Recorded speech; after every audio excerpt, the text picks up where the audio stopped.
นี่ใส่เครื่องมันลงไปมะเขือข่าหัวสิงไคมะเขือมะแข้งมะทั่วมะหอมใส่ทำกันเลยเนาะ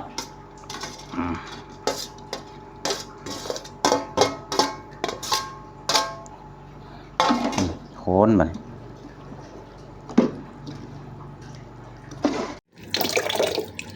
ล้างเท่าเด้อเห็นลาบเท่าเด้อมันโอ้กระแซมขนาด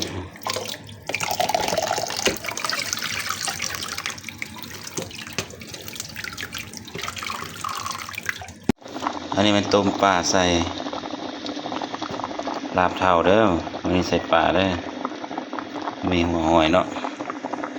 ใส่ปลาไปก่อนลาบเท่ามันนี่นะ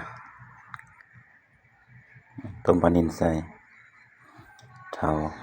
นำต้มปลานิลเด้อมาเด้อตอนนี้เราก็เฮ็ดเกี่ยมเครื่องมันเบิดแล้วเนาะอันนี้เป็นปลาต้มเด้อต้มปลานิลแล้วก็มาตำใจกลางมันออกอันนี้เครื่องปรุงเราก็มีมะเขือหัวข่าหัวสิงไคอันนี้มะเขืออันนี้มะแข้งอันนี้มะทั่วผักหอมบัวหอมปอมเนาะอันนี้มะพริกผงมะเขือแห้งบดอันนี้เท่าเขาก็ล้างมันสะอาดแล้วเนาะตอนนี้เราเอาน้ำต้มปลานิ่นนะปรุงใส่กับน้ำปลาแดกนะปรุงลวกเลยเนาะลวกเลยหลังจากนั้นเราก็เอาน้ำห้อนนี่ลวกลงเลยเนาะน้ำต้มปลานิ่นเขานะน้ำต้มปลาเขานี่เอาปลาที่เขาต้มไว้นี่เนาะเสียงตัวนี้เขาก็เอาปลานิ่นที่เขาต้มมันใส่เนาะนี่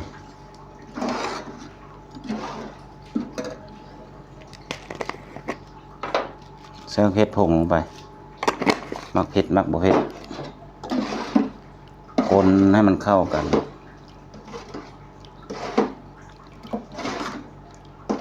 ลาบเท่าใส่ต้มปลาใส่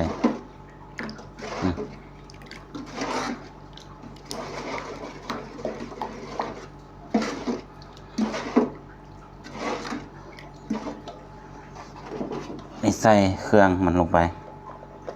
มะเขือข่าหัวสิงไคมะเขือมะแข้งมะทั่วมะหอมใส่ทำกันเลยเนาะ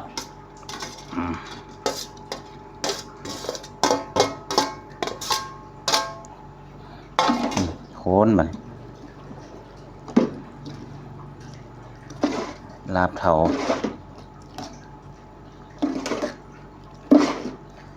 ใส่ปลาเนาะมันมีหัวหอยใส่กันแห้งคักก็เนาะ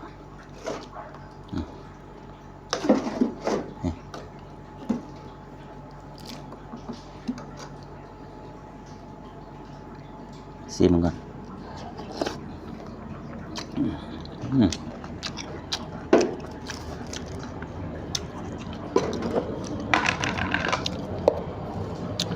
ใส่เป็นหน่วยอีก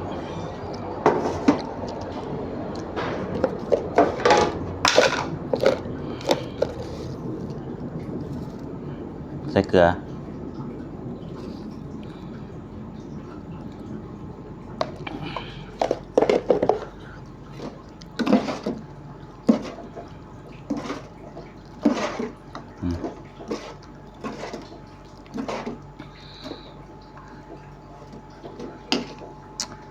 สำเร็จลาบเท่าเอาเนาะเอาเมนูเห็ดลาบเท่ามานี่ใส่ข้าวคั่วใส่ข้าวคั่วนำเด้อให้มันหอมตามใจมักเนาะใส่น้อยใส่หลาย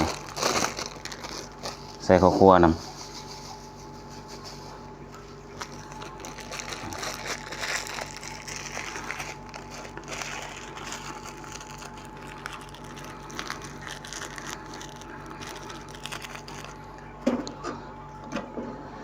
ใส่ข้าวคั่วนำให้มันหอมพี่น้องลาบเทาเนาะเพื่อเป็นอันสำเร็จพี่น้องขอบใจหลายเด้อผู้ใดเข้ามาแล้วบ่ทันกดไลค์กดแชร์ฝากกดไลค์กดแชร์กดติดตามให้บ้าวกำแพงพากินพาเที่ยวได้เด้อเพื่อเป็นกำลังใจในการคลิปต่อไปเนาะขอบใจหลายบ๊ายบายพี่น้อง